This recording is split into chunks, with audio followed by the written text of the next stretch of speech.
Hi, this is Alex, and if you love music, well, you've come to the right place because we're all about albums.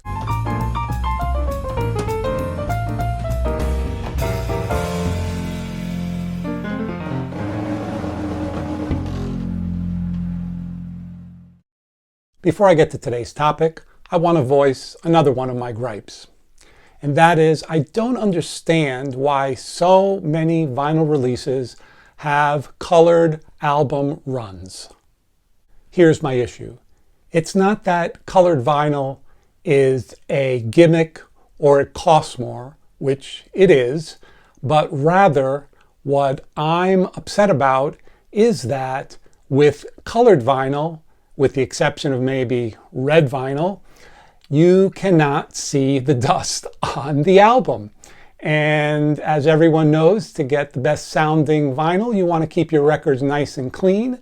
And it is a tradition to always use a nice brush on your vinyl each time you flip the album over and play that side. When you have anything but black, or as I said, possibly dark red vinyl, you cannot see the dust, so you don't know if you actually cleaned your album. Recently, I had a few people raise their eyebrows at me when I went to a record store, and they asked me, oh, well, would you like that album in the colored vinyl or in black vinyl? And I immediately said, black vinyl. And they all kind of looked at me weird and kind of shrugged their shoulders, and I got the black vinyl. I didn't stop to explain why I did that, but maybe I should have. The vinyl high that I have been experiencing for the past many years is starting to dry up a bit. And what I mean by that is, prior I was able to purchase almost any artist on vinyl, but today I'm finding that harder and harder to come by. How so? Well, first, there are now several albums being released by new artists or established artists that I am not able to get any type of physical media. Not only vinyl, but not CD or cassette or anything other than being able to download or to stream the album. As you know, I'm a big proponent in physical media and supporting the artists you love. And why not? Because this is their livelihood. And as I've said many times before, although streaming does pay the artist, it is a fraction of a penny for every stream that you do, no matter which type of streaming platform you use. Some are better than others, as we have said, but still they get paid very little. So to support your artist, buying physical media is key. I first noticed this in 2022 when a new release by an artist that I like named Karen Elson, and for those of you who don't know Karen, she used to be married to Jack White, and she released a couple of very fine albums which I still play, and she had a brand new release entitled Green, and the album did not come out on any physical format, much to my chagrin. I actually thought this was Karen's best album, and what's interesting is one of the versions of the album says deluxe, and usually on deluxe maybe it's a CD release and there are more songs or demo versions, etc., but none of these were available, as I said, on any physical format. So you would say, well, Karen is a small artist. I never even heard of her. Okay, well, let's jump to another artist, one that you probably have heard of and has sold lots of albums and has many albums, and that is Ryan Adams. During the 2023 year, Ryan was trying to release numerous albums, and one such album that he released, which I really enjoyed, was called Star Sign. Again, this album did not come out on any physical media, despite this artist being a relatively well-known name. I see this as becoming more of a trend, and that makes vinyl shopping more difficult. So what could be some of the reasons? Well, first off, artists may not want to spend the money or the time to produce a physical media album. That is, that they may be worried about having a large inventory left over, or more likely that this is causing a delay in their ability to release their album. As you know, there is a queue that the artists have to wait in to get their albums pressed. Incidentally, some of the artists who want a Christmas album have to have their order in by June or July to make sure that the album is pressed in time for the Christmas holidays.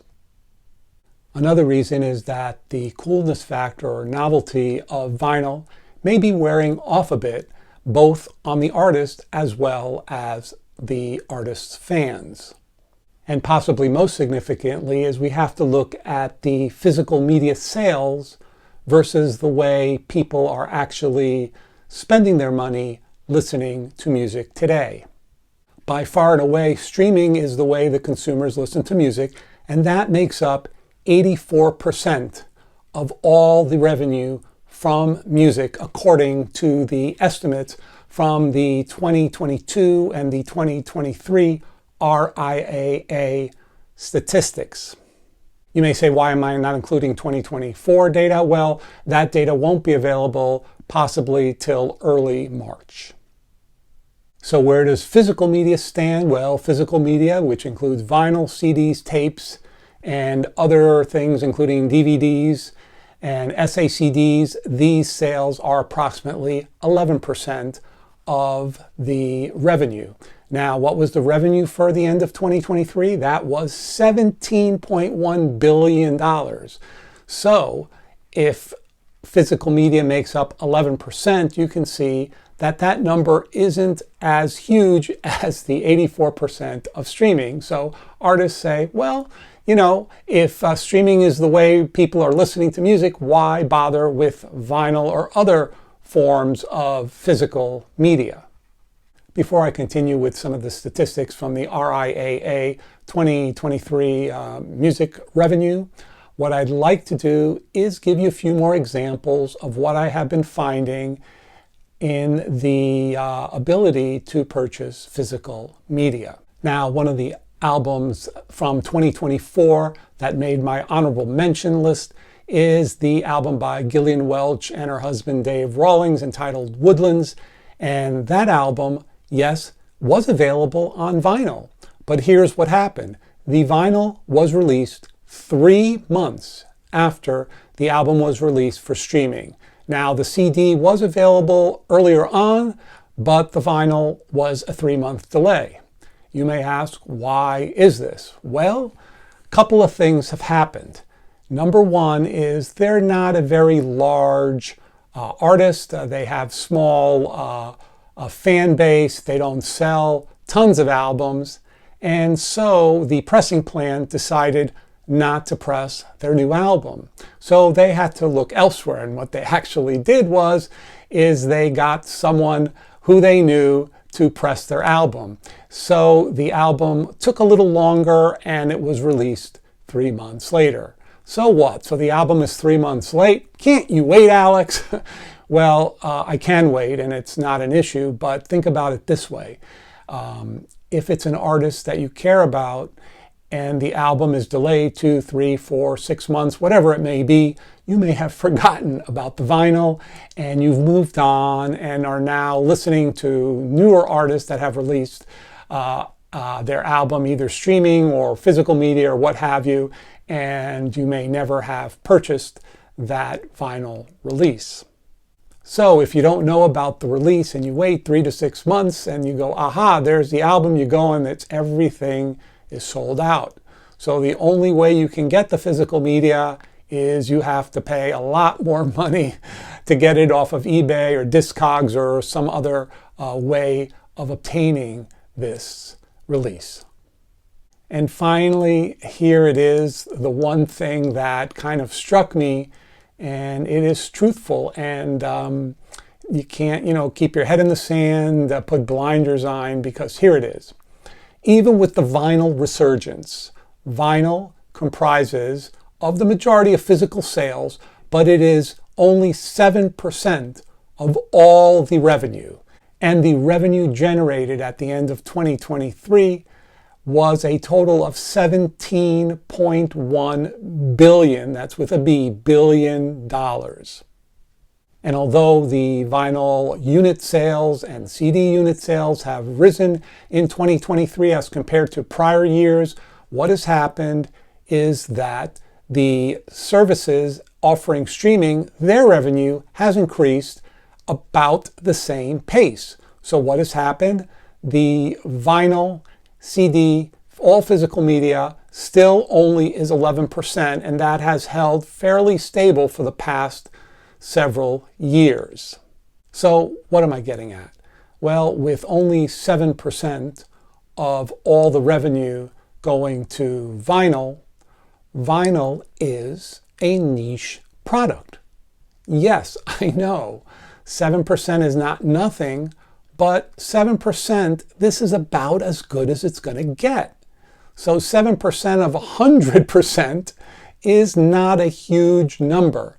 And therefore, vinyl will always be out there for a small minority of the music purchasing population. And as the coolness factor wears off and other factors which we discuss become more and more common, we are going to find that the purchase of vinyl is going to become more and more difficult. As always, I'd love to hear your comments about what I have said today, if you think any of my points hold any water. Also, I'd love to get your thoughts on what you've been observing with your purchase of physical media. The last video's unknown album is Bob Dylan's Bringing It All Back Home, the 1965 release on the Columbia label. So why am I showing this album? Well, because of the recent motion picture starring Timothée Chalamet as a young Bob Dylan in Greenwich Village. I thought, and my wife thought, it was a wonderful movie. I know others thought they didn't learn enough about Dylan on this movie, but it didn't matter to me. I thought it was excellent, and Timothée Chalamet had Dylan down pat, especially with all the vocals, which apparently he did live while they were making this movie. And I would like to give a shout out. Only one person responded that they knew this, and that was at Doug Whittet 5538. Congratulations. And now for this video's unknown album. Great. Hope you got that one. As always, if you think you know the answer, let me know in the comment sections below, and I'll let you know how you did. As always, this is Alex with All About Albums. Thanks for listening. Have a great day. And remember, keep them spinning.